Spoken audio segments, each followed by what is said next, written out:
Howdy y'all, this is Jared with Fluty Homestead, and today it's finally not raining, and it's cold though. It's 29 degrees I think, but the sun's been shining, so that felt pretty good.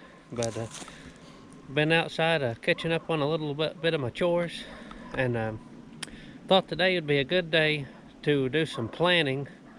And I've got a lot of projects I wanted to get done this spring, and I've been trying to get me a material list, and that way if I'm out somewhere and see a good deal on something I need, I can get it. And then right now I'm going to be working on planning my fence. I'm going to expand my pasture a lot this year, and I thought I would take you and show you how I'm going to put my fence, and show you how I'm measuring my posts and such. So here we go. Okay, I'm up here on the hill now where you seen me clearing out this ground back in the earlier winter, and you can see I got a lot of it cleared out, a lot more than what I had when I videoed. And still got some brush up here I need to pile up and burn sometime, and a little of it I'll cut up for firewood. That bigger stuff, I got scolded on here last time for burning some of that bigger wood, so I'll cut her up in blocks and let it dry out for some wood, and then if we go to kill a pig next year, we'll have some extra firewood. But anyway, I got way out through here cleaned out pretty good, and there's still some stuff I'm going to clear. And some of these smaller poplar trees you see here in this there's some maples and cherries. I want to cut all them out. But I want to fence all this in, and then I'm not going to turn anything into it until the grass is, I don't know, 6 inches tall maybe this spring. 6 or 8, I don't know. But if you can see far off over there, I have another fence where I had a goat, and I'm going to be taking that wove wire down. The wove wire goes up in the woods there, and there's about 300 feet of it I think. And I'm going to put the wove wire down here from that garden all the way around down to the new barn, and then up here on this hill behind the, if I don't fall over the hill, up here behind here, I'm just going to put a couple strands of electric along the edge of the wood line for now. And the reason for that is hopefully this year I'm going to put a good fence, probably 4 strands of barbed wire. I don't think I'll try to wrestle wove wire up that mountain, but I'm going to fence all the way up that point, all the way to the ridge, and fence in probably be about 20 acres if I can, and fence it in with barbed wire and leave it separated. That way I can turn my, if I get a cow, I can turn them in there some. And I'm going to try to clean out a whole lot of this holler here back in this swag. It ain't real steep back in there until you get to the top anyway. And I'm going to try to clear out some of that for some more pasture land. So for now we're going to, I've got a 300-foot tape line here, and we're going to measure how many posts we're going to need to put this wove wire up, and then how many posts we're going to need for the electric fence. Okay, we're going to go down here and start where the old fence is. And I could probably paste this off just using my feet, because an average step, if you take a long stride, I can step about 3 foot. But I've got this big tape line, so why not use it? And that'll kind of give me an idea when I stretch it out, you know, where the line of the fence is going to be exactly. And I'm going to measure and put a post every 8 foot, I believe. If you know more better about the spacing of a fence post, you can comment if you want to. But I'm going to measure 8 feet apart, I believe. And I've got some wood posts here that I had in the old fence, so I'm going to use those. And then I'm going to go cut a bunch of locust and cedar posts. That way I don't have to buy so many. And then put metal posts between some. So we're going to start right here and stretch this tape line out. Okay, we're stretching it out. Let's see what we're up to. We're up to 54 foot.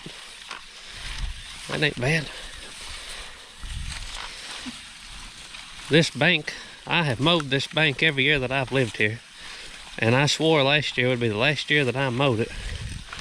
And I wanted to get a fence on it so at least the animals can get some use out of it.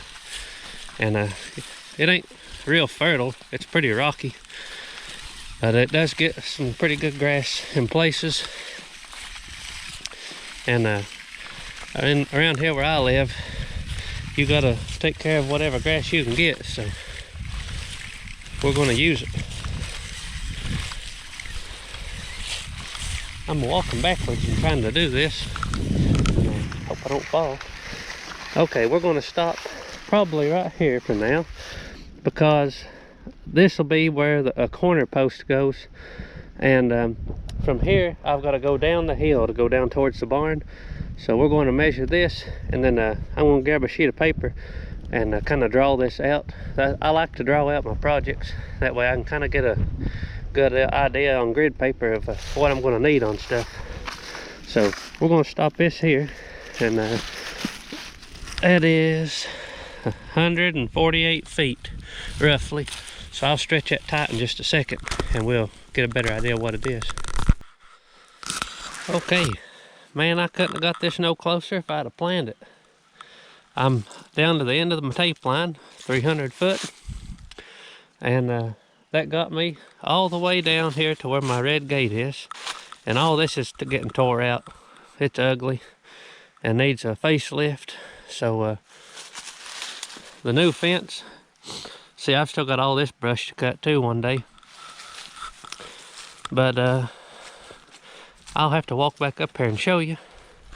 The new fence will come around behind my house on the edge of that bank above where my cellar is going to be, and then I'll put in, there'll be a corner there, and it'll come down along the edge of this road, and there'll be a corner right here above my little cherry tree, and then it's going to come right along the top of this little road here that comes out by my chicken house.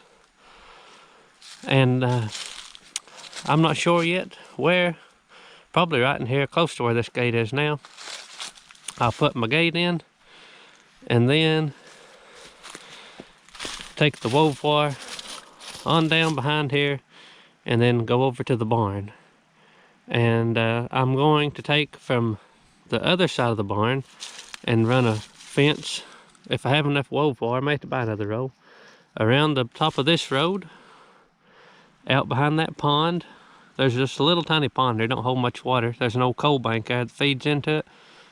Then we'll take the fence straight up that hill and then join back into this. That way, this pasture here will be separate from my mountain pasture here behind my grandpa's barn. That way I can move them over, whether it be a cow, a horse, or whatever. I can move them in either one I want to, and let the other one rest for a while. This one here, it needs them off of it and let the grass come back up good. They just eat it to death, and they're in need of expansion. So that's what I'm going to do. So we're going to walk up here and I'll show you where my tape line is. Okay, I'm up here at the top now, and you all can give me some feedback on this and see what you think. Right here is where, roughly where I'm planning on my corner to be. And you know, right here is my cellar I'm started. And actually these little blocks that I have placed in here now, this spring will be coming out, because as you can see, there's a little slip right here that started when I dug this out. And I went ahead, and actually I've got about 4 more feet of concrete slab under this dirt that got slid down on. So I laid them around the blocks just pretty well to hold the bank back, so I didn't lose and have to dig out anymore, and this didn't slide anymore, and it's worked pretty good. But this spring I'm going to take them block out and take me my tractor, or I may borrow a backhoe off somebody or rent one, and I'm going to dig that out on back to the back of my slab, because I originally poured a 12 by 12 slab, and I've only got about 12 by maybe 8 to the back, so I lost a lot of room there if I leave it like that. So all that's coming out, and I'm going to use stone to build the cellar back up. And my dilemma is, my fence comes to here, and I don't know if I want to keep it all straight lines as possible. So to be a good straight line from my old fence, it would hit right across the top of this slip. So I'm not sure if I should go ahead and let my fence come across it, and then when I have a machinery in here, try to fill it up in here, you know, or should I put me a post down here and then come above this slip and then come back down and go down to the barn. Okay, now we're up here on the bank above the garden, and you can see this is where I grew a few beans and some peas year before last, and just some squash this year, and some onions in here. But my plan is, you can see over here by that trampoline, that's the bank we was just on where I'm going to be fencing. And right now the fence goes up by this chicken tractor and goes up, and that'll all be coming out and using that same wire to go around. So this will be in the same pasture. But what I'm going to do, I'm going to first, these are my thornless blackberries, and man, they have really spread. Everywhere a limb hits the ground, them things will pop another one up. And there's started out with 3 of them, and these are Apache is the variety. And there's these here was limbs that hit the ground last year and started. But I'm going to move all these, and it's about time to move them now. I read that spring, late winter, early spring is a good time to move them, and you can see they're starting to get the little buds on them. And I'm going to move these down to the side of the garden and build a trellis for them. And they're really pretty vines, and I'm going to try to build a permanent trellis and move them down by the edge of the garden where I can get to them easy. And then same with the blueberry bush. There's a blueberry bush there on the end. I'm going to move it. And then whenever I want to, I can leave this just as a pasture, or I'm going to set me maybe one wood post in the middle here, and I'm going to put electric fence just for temporary, where I can section this off. If I say I want to grow this year in beans or corn, then I can just keep the horse, cow, whatever on the right side of it. And then in the fall, when I'm done, I can take the electric down and let them in here and eat the garden down or whatever. And that's my plan for that. That way I can multi-purpose this and get some more better use out of it. Also, my plans for the new pig house is I'm going to tear the top off this old building here and make a nicer roof and concrete the stall and build a pen out back. And then I'm going to put up on the back side of this bank towards that beech tree, down towards the little branch there, which water don't flow in that all the time. We're going to put electric fence and fix us a hog lot over here on the back side of this building.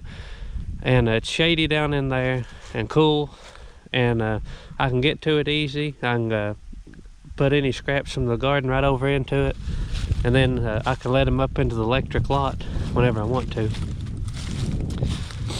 But I don't need as many posts over here. I've got some, but for this year there's just going to be electric around the back here.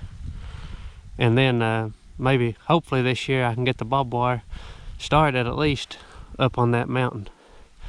And it's pretty steep up on that side right there, but once you get up to the top, there's a couple good benches up there that would be nice to have cleared up some. And I think it'd be a nice addition. And this swag I think would be a real good spot to have some grass in when I get it cleaned up. But I'm going to start small, and at least if I can get this much pasture fixed this year, that'll be a whole lot more room than what I had. And if I want to get a cow or two and expand a little bit, well, you have to have more land fenced, because the horses is pretty well eating down that all they can stand. So got to get her spread out. As you can see here, I ain't got no shortage of rocks up here. That's a big pile of rocks. And this was all, I've got pictures, this is all used to be cleared off and tended. And a lot of it they had for pasture, and then a lot of this side here where my house is, they had corn on. And also my aunt told me back in the 30s they raised sorghum up here and made molasses. And these rock piles, my uncle said they used to work themselves to death piling rocks, and they'd plow. And they just pile them up in big piles to get them out of the way. And this was right above this little sled road, and they would haul their corn and their coal. There's some old coal mines out there. They'd haul them down here, and it winds down into the creek, down into the holler there. So that's pretty interesting, I thought, and there's a bunch of these around here. So shouldn't be no shortage of rocks when I go to build the cellar.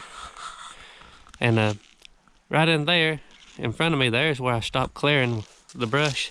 So we got to keep moving out this way and cut out a bunch of these little old poplars out of here. And a couple nice pawpaw trees in here, I'll leave them. But the rest of them's gonna go. Here's a better shot of where I was clearing the brush at. And you can see I got a lot of it cleared out. This was all a jungle in here when I started. And thanks to my buddy Kurt, I've got a good brush cutter on a weed eater now. And this little stuff about big as your fingers and stuff, well, you can just fly through it. And that really saved me a lot of time. I cut about a 10-foot swipe around the back of there with it, and done it in no time flat. It'll flat move on. So the rest of it I gotta do some chainsawing, but this summer ought to be some green in here.